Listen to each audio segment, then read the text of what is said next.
Hello, everybody, and welcome to the first piece of bonus content being created for the Stat Check Network.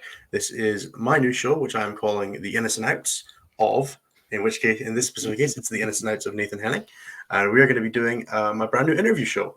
It's going to be a broadly irreverence-focused interview show where we're going to be talking about a bunch of stuff that doesn't really matter. It's not going to make you better at 40K, but it will make you understand the people who are quite good at 40K and also Nathan quite well. The truth, really. The truth is that I'm the lowest ranked of the five of us. Are you? No, okay. I'm probably ranked higher than Cliff and below Curie. I think just by dint of Curie being top better at 80%. 40K. That's pretty good. So yes, this is the first piece of bonus content. This will hopefully be coming out on Friday the 22nd. It may be Saturday the 23rd by the time I get around to figuring out how to upload it to YouTube or any of those things. We're going to be running down a list of about 25 questions. We're going to be getting Nathan's opinions on all manner of things, whether they relate specifically to 40K or not to 40K. The core thesis of this show is, I remember reading a comment one time that was, you have to get down to the really F-tier podcast to find out what Jim Vasel's favorite pastry is. And that resonated with me so strongly that I have carried that idea for probably at least 2 years now, and I'm finally getting to make I would call it the Pastry Show, but nobody would get that reference besides me, so I've gone with the pun. If you've got a better name, I'm not opposed to changing it. But for now, this is the Ins and Outs of Nathan Henning, and we are going to get started. So, the first question is, what is your name and a brief description of who you are? Well, my name is Nathan Henning, Dr. Nathan Henning, for people who don't know me well enough to call me just Nathan, which is... If you're in the Patreon, I'd be surprised if you're not, but... Which is realistically most people at some point. You can just call me Nathan. I'm not going to be that one guy who's like, I suffered for this PhD, so you have to call me doctor forever. No. I was born in Minnesota, which is a state in the northern Midwest of the United States. It's very cold there. Now I live in Chicago, which is also in the Midwest, but slightly southeast of there. I don't really know how else to describe myself. I do a lot of work at this point. I spend most of my time in a lab doing research because I'm in a postdoctoral position. All the rest of my time is spent with cats, if you couldn't tell by the cat tree, and occasionally the cats who are on the podcast, or painting miniatures or 3D printing miniatures, or doing whatever, sometimes playing 40K when I have time. Sometimes. Low priority. No. It's low priority now but although now that I've got my own hobby space, it'll be really nice. I can switch over to doing that a lot more. I mean, I'm a pretty traditional nerd in other ways. I mean, I'm wearing a Kenobi t-shirt from the new Star Wars show in my rotating cast of Star Wars shirts that I'll wear on the podcast, as you know. Yes, the number one that I always try to keep an eye out to see if we're adding a new one to the board, or if we're just going back to we're doing reprints. They're going to be reprints. I'm just going to rotate through. There's been many. I've seen that Last Jedi shirt so many times, and it confuses me no end every time. That's the one you choose to wear. Partially to confuse people, but also because it would take way too much time to explain to my wife's mom that some of the movies are not my favorite and why they're not my favorite, and instead just appreciate that her mom took an interest in any of the things that I'm interested in and just buys me a t-shirt from it every year for Christmas. So I'm just going to appreciate the thought that comes into it, even though not every shirt is going to be my favorite movie. I have one question, follow up on that one. Sure. Do you have a Star Wars Holiday Christmas Special one? I do not. Okay, if anybody knows a lead on getting him one, hook a brother up. I'll wear it on stream. I think we should try and make that happen. We can do that. Okay. Now, moving on to question 2. Is there a funny story about how you got into 40K, or just how did you get into 40K? So, I mean, originally, I think like a lot of people, I tried 40K in like middle school to high school. And for me, it was a lot less about trying 40K than I bought like a starter box with Dark Eldar and Space Marines in it, and then assembled the 3rd edition. Thank you. And I never played an actual game with anyone. I like bought miniatures. I bought the Tyranids Codex. That was the first army book that I bought. And I bought a metal Hive Tyrant and a metal Carnifex and like these metal Tyrant Guard that are on 2 legs and have Spinefist shields of all things. And I painted them black and green and blue. And then I had this imagination of such a good general that I wrote down all these lists with Termagants and stuff that cost like 1,000,000 points because I put extended carapaces on them. Gave them upgraded guns, enhanced senses, and all, like every upgrade possible. And I was like, yeah, this 50-point Termagant is the best Termagant in the world. And then a year or two after that, I basically just abandoned the hobby because I didn't know anybody to play with. And I was too socially awkward to go to a game store and try to make friends that way. So instead, like 20 years later, I decided that I needed a hobby because I was spending all my time in the lab and I didn't really have that many friends outside of a lab environment. And so I was like, man, I wonder if 40K still exists. And so I went out and I found out that yes, indeed, 40K still exists. So I started listening to podcasts, and then I picked up some stuff, and then picked up paints, and then the pandemic hit immediately after that. And so I spent a lot of time playing on TTS. My competitive like 40K beginnings started with chapter tactics with Pablo and stuff like that. And then I started picking up on like lower tier podcasts after that. At that point, like Mob Rules and stuff like that, or Bad Cast. Much lower tier, yeah. Much lower tier. And then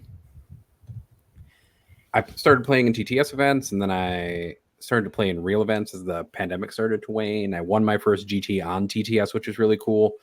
So that's kind of where I'm at. I started back into 40K playing. I thought I was going to play Knights, and then decided I really didn't want to do that. And then I eventually found my way to Drukhari and kind of just stuck with that for a long time.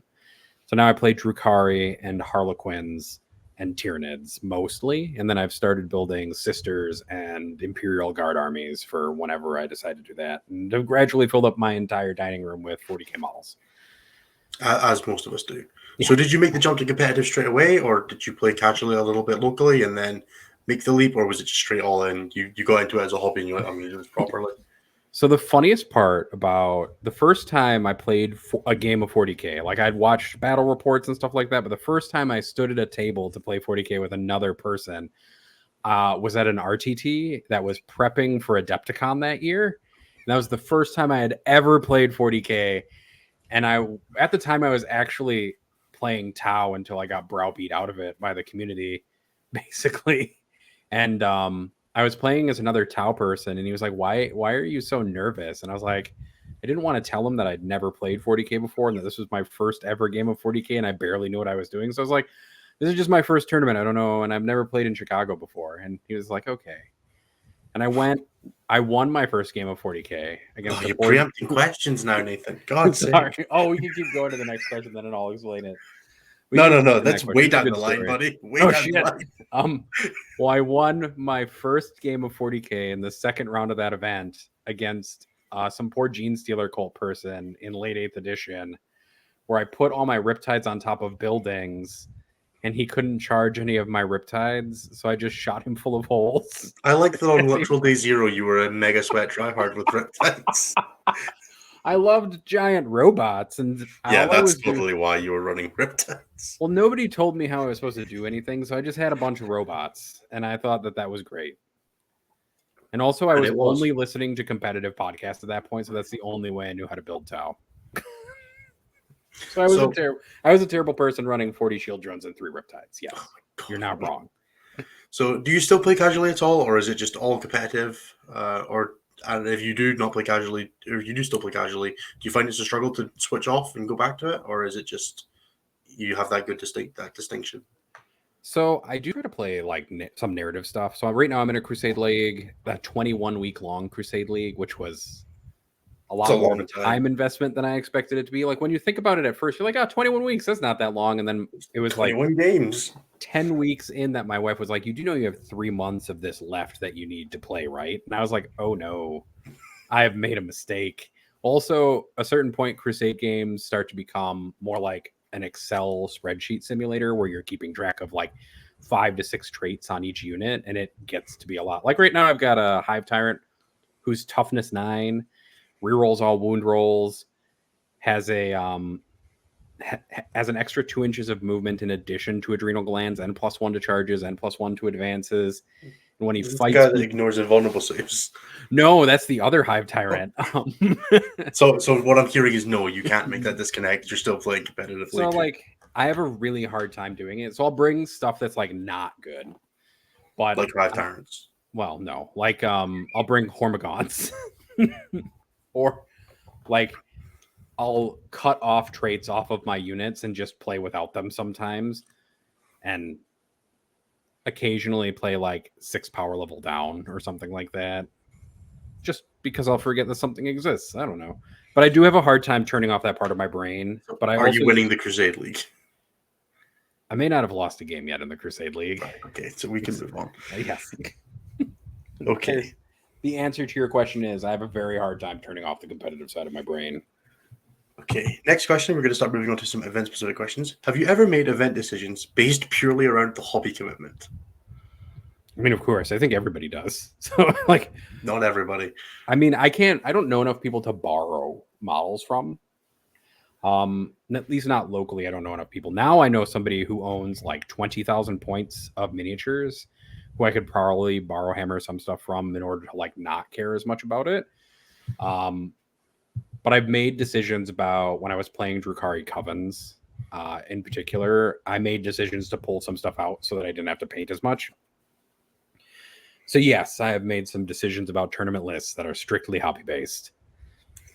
Oh, okay. And the follow-up to that is, what's the worst example of the grind or being a lazy bastard that you have for that? So the grind is where you decide to submit a list that you really shouldn't have and do way too much hobby on a short notice. And the lazy bastard is the opposite. You decided to just not bother. So there was a sliding scale at an RTT for hobby, and I was getting towards like a week before the event, and I had like 6 Talos left that I'd converted left to paint. And I was like, I can't do this. And I just didn't paint them because I knew I couldn't finish it in time. And I took like a 4-point ding per match on hobby points for that event. It was an RTT at a local thing, so it wasn't as big of a deal. And it was on sliding scale, so it wasn't as important. So I lost like 12 points over the course of the tournament. But I've also, as somebody who's procrastinated a lot, so right before my first in-person GT, the night before, I was still putting basing material from Vallejo on my bases and then rapidly fixing the bases so that the rings were still black. And then also slapping tufts on those bases until like 1 a.m. that morning before the event started at 9 the next morning. It was great. It was great. It's a tried and true tradition. Until you've got people in your hotel room doing it for you, that's when you've hit peak. Ask most top-level competitive player or long-time competitive players, I should say, if they have a story of helping someone else paint their army. Most of them have one. Yeah, that's something you'll pick up on as you keep going. That's the next step. Yeah, is recruiting other people to help. Okay. If you could add 1 unit to the game, what would it be and what role would it fill? I would add Assault Primaris Marines, I think, like jump pack ones. Because I think that's like Trike, but with a combat, but just a regular unit. Yeah, to ease people off of Firstborn Marines completely. So we're just going to erase Firstborn Marines completely from the game. So these new Primaris Marines would have like a Storm Shield equivalent they could take and a Thunderhammer equivalent that they could take. And we would just gradually remove Assault Marines from the game. Until they get the Death Company keyword and Blood Angels. Yeah, exactly. And then we just, in 11th edition, GW just announces that all of the Firstborn Marines are just going to 30k only, and you can only play Primaris in 40k. Well, you can play Primaris in 30k now as well with the Hammer Strike Bunker. So can you? Oh, the Hammer Strike Bunker. Yeah, the 30k. Oh, that's a terrible decision, GW. Why did you make it? I remember when that model was first announced and a bunch of people were freaking out because they're like, oh man, it's going to shoot everything that's in range all the time with its 4 heavy bolters. It doesn't deep strike. It doesn't deep strike. And then, like the community always does, instead of waiting for enough context to like actually judge something, everybody jumped to conclusions instead. Context in my Warhammer? Are you mad? I know nuance is a bad word in 40k. I know. Okay. And now the follow-up to this: if you were to remove one army from the game, what would it be and why? That's a harder question. Oh, all of the Firstborn line, the whole thing. Sorry, Marine players. Just like Codex Space Wolves. Mm-hmm. Space Wolves, you guys will get some upgrade sprues to upgrade all your Primaris stuff to look appropriate. We're just going to remove all of the Firstborn stuff from the game, the whole line. Firstborn. So then you want to add Primaris and remove Firstborn. Right? Yeah. And then we're going to remove we all hate you. Like 60 data sheets from the book as well. Like all this Forge World nonsense tanks. You don't need 3 more varieties of Whirlwind Space Marines players. I'm gonna make a lot of enemies today. Is really what I know. Is like I'm gonna get a bunch of DMs from people That's telling funny. me I'm terrible, but that's okay. The most I important live. thing is that if you have problems with this, get in Nathan's DMs. You can send me DMs and complain. We forgot to say this during the last episode of the podcast that we recorded. But you can complain to me. I won't listen, but you can complain. Okay. What's the dodgiest travel plan you've ever made for a 40K event? The Dodgiest. Wow. I mean, I did fly to Seattle and made like just a series of terrible travel decisions about it. I waited too long to make my plans, and so I ended up paying like $670 to travel across the United States, which is way too much money to spend going across the United States in the first place for a charity event and a GT that I didn't need to go to. That was like the dodgiest plans that I've made, I think, because they just weren't well thought through. And then I ended up getting COVID and got to do none of the stuff that I wanted to do. So just kind of all crumbled apart. That's really the dodgiest plan because it just fell apart immediately. I'd ask you what the funniest or worst thing that's happened to you when traveling for a 40K event is, but you've just told us. It's definitely getting COVID. I got COVID and couldn't do it after Yeah. already being there and spending the money. I think that wins. Mm-hmm. Okay.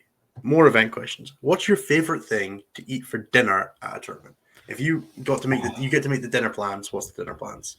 Man, so I haven't traveled a ton for 40K. Most of my events have been in like the middle of nowhere in Wisconsin.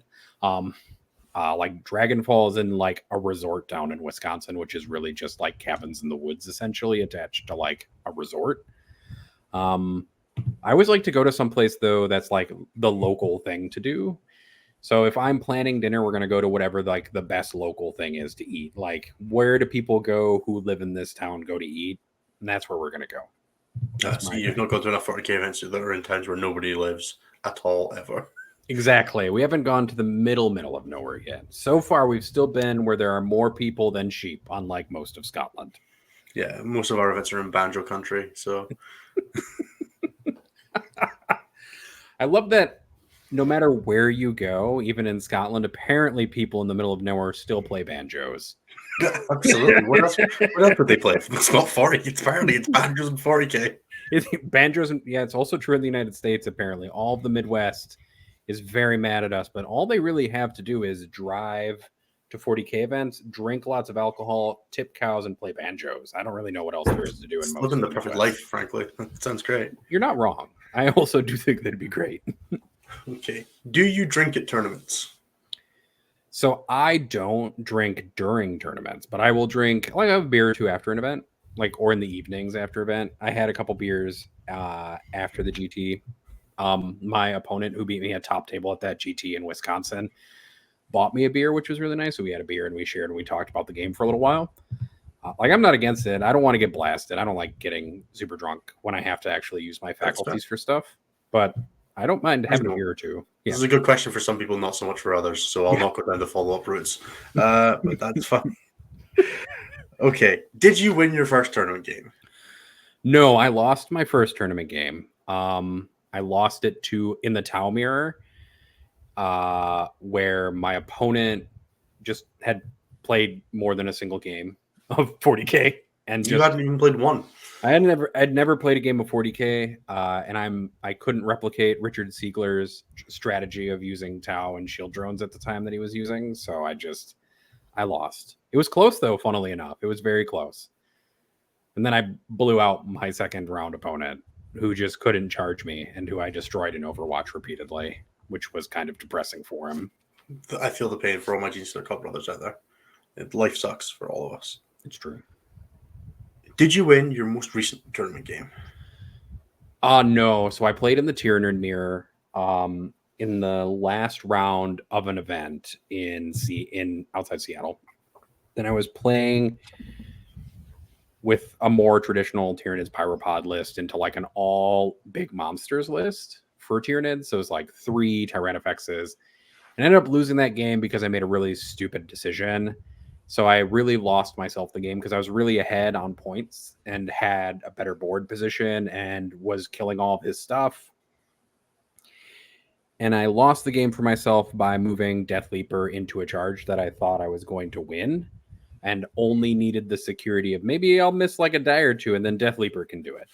And really what I should have done is left Deathleaper where he was. And it would have been like a 14-point swing in my direction, which would have won me the game because I ended up losing the game because of that decision by 6 to 8 points. So the lesson here, folks, is count the score before you play your turn 5. Yes, count your score before you time out on your last turn of the game. It's important. Generally good advice. Okay. If you could play any player in the world tomorrow, who would you pick? I would actually pick Innes. I would want to play Innes in person. I'm not going to lie. Like, I had an opportunity to play Anthony and met Anthony in person, but Innes is the person who I'd want to play and then just watch him beat the brakes off of me in person. It'd just be fun. That's so kind. I know. Fair enough. People do you like think you, Innes. anybody would pick you? I actually don't know. That's a good question. I'm sure somebody out there would, but I'm not well known enough, I think, that somebody is like, yeah, I want to fight that stats guy on the Stat Check podcast. That's the guy I want to fight. Maybe there's another stats guy out there who's just really annoyed you're taking his role, Curie. Jeremy doesn't want to be on these things. Jeremy would. Well, Jeremy's going to have to be on one of these. I'm going to make him do the first, like the 4 of you are getting the first 4 of these so I can trial run it before I start asking real people. Yeah, I think Jeremy doesn't like the spotlight as much. So I am the person who am in the spotlight. Cliff and Jeremy are the people who make the stats thing like really work. Like they run the engine of it. Like I did the stats and then me and Jeremy met each other and then like he was like, I know how to do this better. So why don't I do it? Because it takes a lot less time than the way that you're doing it. And I was like, that's great, Jeremy. You do that. But like we have a load-bearing Curie is what this podcast is basically saying. Yeah. It's really, there's a council of stats people who talk about like what we would like to get for numbers. And then Curie goes out and finds a way to gather those numbers into a giant spreadsheet then we use the analysis of to fuel like every other stats pipeline that we've got. Good. Do you have a hype song for tough games? Oh man, I don't like listening to music before games. I actually have like no ritual before games yet. Although I've discovered recently that my ritual before games should be to ping like the Stat Check behind the scenes chat and be like, hey guys, what should I do here? Because I'm about to make terrible decisions if you guys don't tell me what I should look at. The problem is all the advice you're ever going to get from backstage is go hit them in the mouth. So that's true. That's why I just wait for you to respond to the message instead of listening to Anthony's respond to the message. Although also the other thing that I need to do is prevent Anthony from ever coming over to my tables ever again. Because every time he came over to the table, I had just made a terrible decision and he got to watch me make it. And he got to watch the consequences of it play out and me go like, God damn it. Yeah. Well, that is not great. So you have a jinx. Is what we're basically Yes, I have a jinx and it's Anthony. Okay. Well, the next question is also relevant because the next question is, are you willing to admit what it is?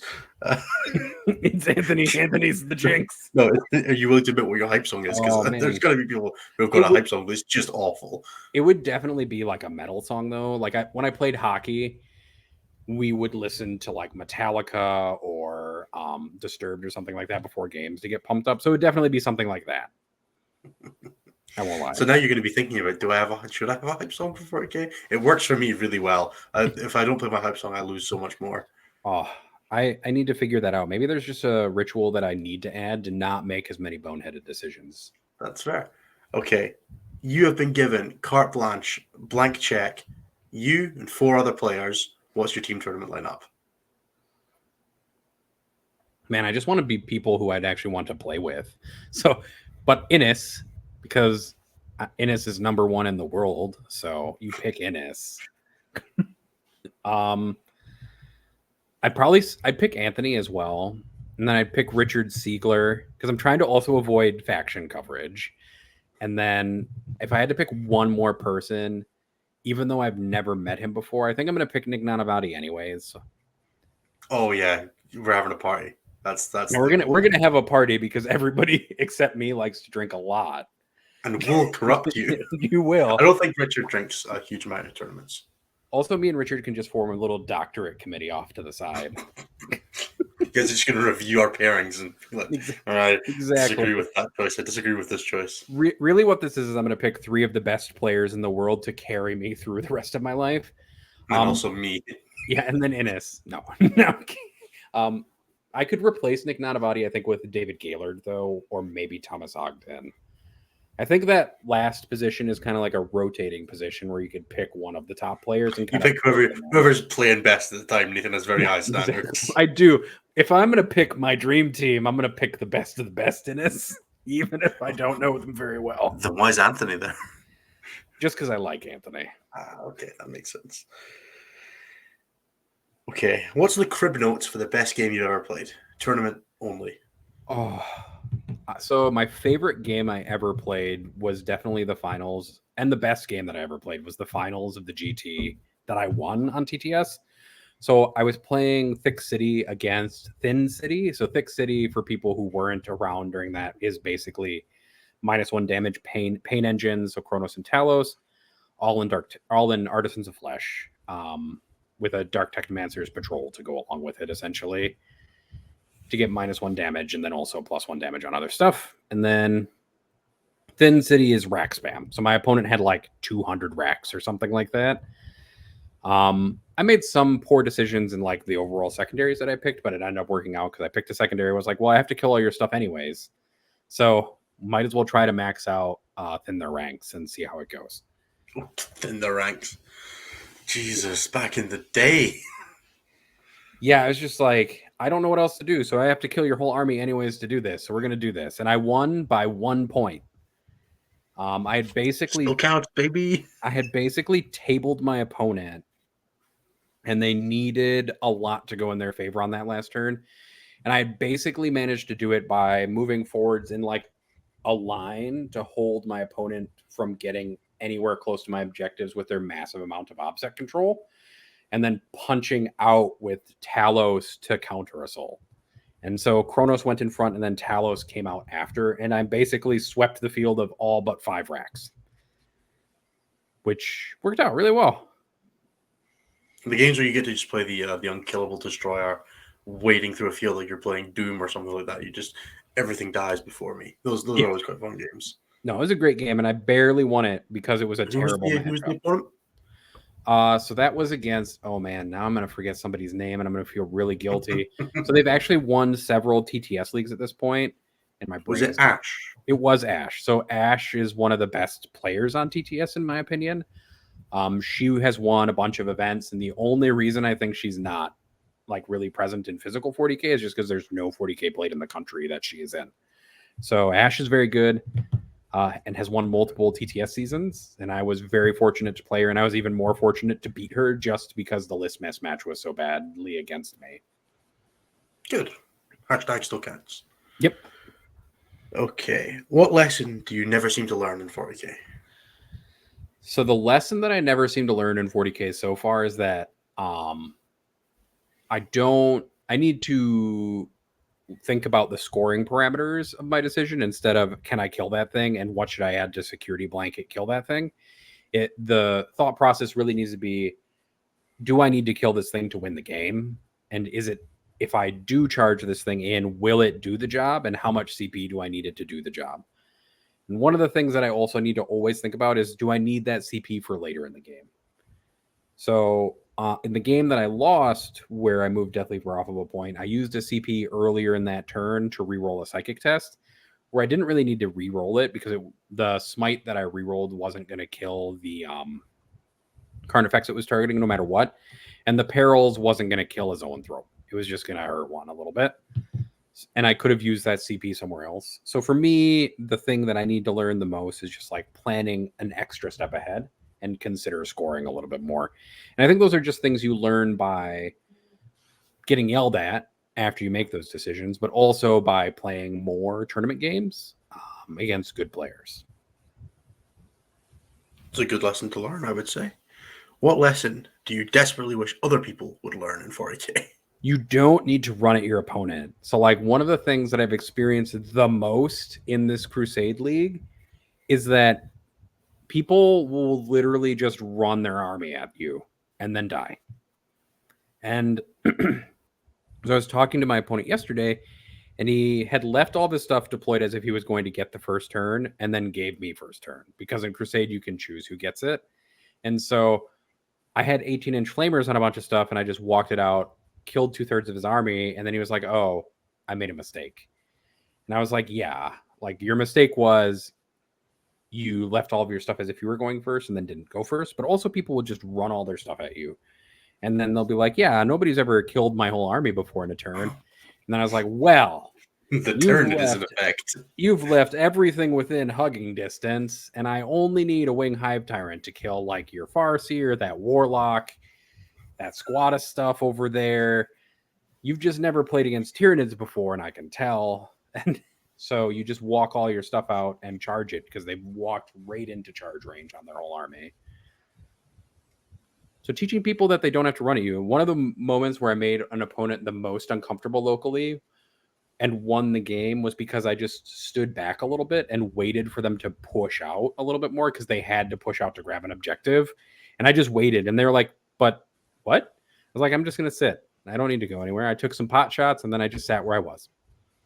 He was very confused. It's so tilting when your opponent can do that. It's just like, oh, I have to go make something happen now. My opponent was like, man, that's not how I thought you were going to play that at all. And I was like, I don't need to run at you. I miss you, Stranglehold to the Last of Banners of Tyranids, when you got to play the game super aggressively, but you never had to. Yeah. Where you could just put that one squad of warriors behind a building and be like, yes, you can take my objective, but I will take it right back and get all those points. Perfect. So I got 3 more questions for you, Nathan, and then I will let you return to your busy career. Is there something about your 40k career that you've always wanted to brag about but have never been able to do so? Like it's really hard for me because I don't have like a super big competitive thing, but I do think the one thing that I do want to brag about is the creation essentially of a stat Illuminati group. It was essentially catalyzed by me writing an article series that brought Curie in, and then me and Curie brought Cliff in, and then me, Cliff, and Curie essentially created an entirely new ranking system and an entire like visual presentation of stats. And it was all catalyzed by me wanting to step into the gap that Peter the Falcon had left when he took a hiatus from 40k and doing Stat Center and doing the 40k stats website, which funnily enough was because I had sent an email to Frontline Gaming at the very start of my time in 40k being like, I would love to write articles for you. And then they responded with 2 years later with, well, we want somebody to write articles now. Would you write stats articles for us? And I was like, I guess I can do that even though I'm a biologist. And so that is what I like to brag about. I think I'd like to brag about the fact that I managed to bring all of the talent together towards me to help do that. So you are the Nick Fury of stats. Yes, apparently. The Nick Fury of stats with just not as good looking and with one extra eye. Wow. Aw, thank you, Ines. That's very sweet. Is there a 40k story you've always wanted to tell but have never had the opportunity? Oh, man. It's carte blanche, any story, anything 40k related that you've always just kind of wanted to, but it's just never come up in conversation. All of my favorite 40k moments are like listening to my opponent be real sad about Drazar. All of my favorite 40k moments basically have Drazar in them. Even when I'm losing, they have Drazar in them. And so like playing against Seth was like, so when I first started playing against people like Seth and Danny and things like that, they were my 40k celebrities basically. So that was like, those were big moments for me where I was like, oh man, I get to play against somebody who I listen to online. And the first time I played Seth, Drazar killed like his whole army, and it was really funny. And then the first time that I played Danny, it was into unnerfed AdMech. And so Drazar killed half of his army, but the rest of his army killed all of mine except Drazar. So like it's always me and then Drazar on top of a pile of corpses, and then that's always my favorite 40k stuff is just Drazar on top of a pile of corpses. I think one day I'm gonna have to get Drazar just tattooed on me to add to my tattoos, and he'll be just standing on top of a pile of skulls, and that'll be it. And It's not finally, a great 40k story, but it is a 40k story. 40k story. All 40k stories are great in the core. The last question I have for you, Nathan, thank you so much for being with me, is what's your favorite pastry? Ooh, I love key lime pie. So key lime pie is like my favorite dessert pastry. Now I kind of want some key lime pie with a like graham cracker crust and then fresh key limes to make the custard. It's like a really easy pie to make, but it's also a really easy pie to fuck up. So a good key lime pie is amazing. But I also miss all of the pastries from when we visited France when I before pandemic happened. I don't even know the name of any of them because I'm a terrible American tourist and don't remember things that are in other languages, I guess. But every pastry I had in France was delicious and like mind blowing. And so I'd love to do that again. Good. Well, that is going to be it for me. I think that's everything I wanted to cover. Nathan, do you have anything you want to plug besides our show? Everybody should go. The other patrons. I guess this will probably go out as bonus content on the YouTube feed in a week or two. So yeah, so people don't really need to know about the Patreon and stuff like that, I guess.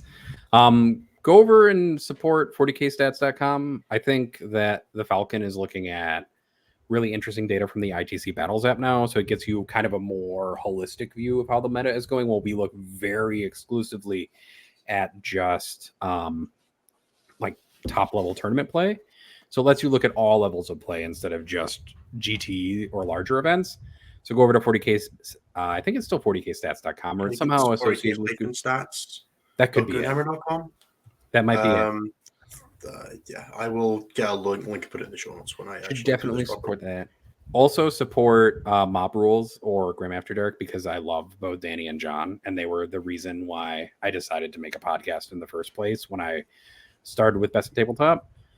And then also go watch Seth on Signals, because I think he makes one of the better like weekly touch on shows for updating yourself on news.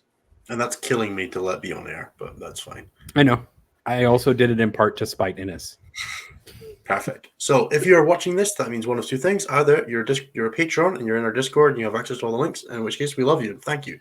Or this went out as bonus content for the main feed when we do our limited release of it for non-paying viewers, because we're going to probably do the interviews as that, because it's good content to get out and it works for helping get guests on, which is a thing I'm considering, is that if people do interviews for me, they're probably going to want their followers to see it as well, which means putting it out for other people to see.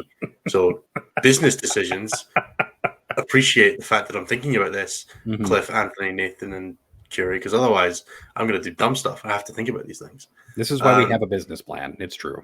Exactly. In which case, if you want to see more of these or you want to see them earlier, you can check us out at patreon.com/statcheck, where you'll get access to this and all of the other bonus content that we make, or probably will make. The next piece of bonus content we should be making is our WTC draft, which we're going to be scheduling sometime next week. So we're going to be doing a WTC fantasy draft.